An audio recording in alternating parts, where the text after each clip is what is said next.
in the presence of sunlight and are used to provide food and also fuels for heating and engines. The wind and solar resources each have the potential to provide all the energy that the world needs, solar many times over. Early sources of energy. Nearly all of the sources of energy up to the 18th century were from renewables. Plants and animals provided food and materials such as wood, dung, oil, and fat for cooking, heating, lighting, and shelter, and these are referred to now as traditional biomass. By the Bronze Age, charcoal, which is produced by burning wood in a reduced supply of air, and which burns at a higher temperature, enabled metals to be extracted from ores. Animals made many tasks easier, with horses and oxen providing power and transport for many centuries. The main use of solar energy, besides its importance for growing food, was for heating and lighting in dwellings. The ancient Greeks and Chinese built houses with the main rooms facing the south to catch the sun, and the Romans also added glass windows which helped retain the heat.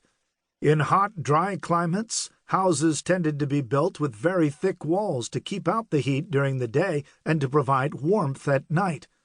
The heat from the sun was also used for drying materials, such as clay for bricks, and for preserving foods. Some coal, peat, and crude oil were used to provide heat and light, though their contribution was small and tended to be confined to regions where this fuel was easily obtained. In a few places, geothermal energy was available in the form of hot springs. This source of energy is renewable as it comes from heat given out from the interior of the earth. The Romans utilized these springs in some of their bathhouses, as can be seen in Pompeii. Wind power. Records exist of sailing boats on the Nile 5,000 years ago.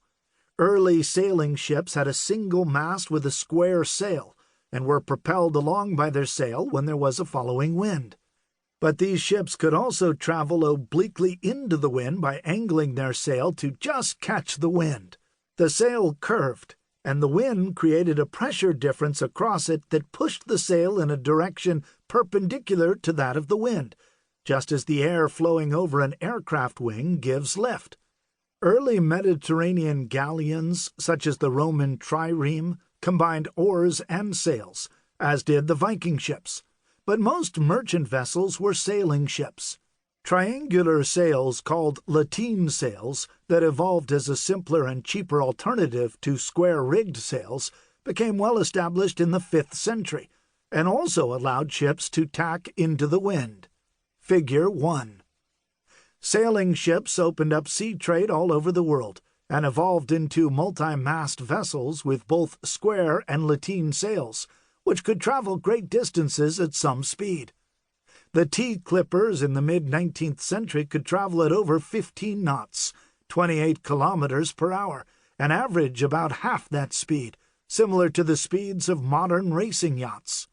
Where possible, moving goods by sea was generally much cheaper and easier than by land, as roads were often very rudimentary.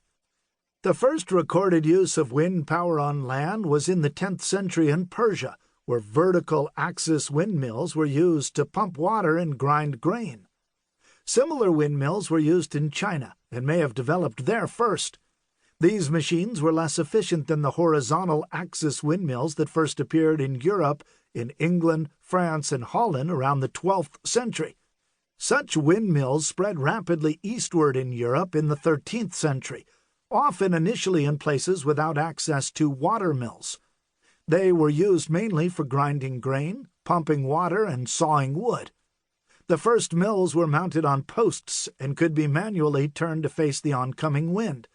In later and larger mills, which were introduced around the 14th century, only the top with the sails and wind shaft swiveled. The use of large windmills peaked in the 19th century, by which time coal-fired steam engines were taking over, which were more compact and available on demand. Hydropower. Water wheels were developed in Egypt, China, and Greece over 2,000 years ago, in the 2 centuries before the first millennium. They were first used for irrigation and supplying drinking water.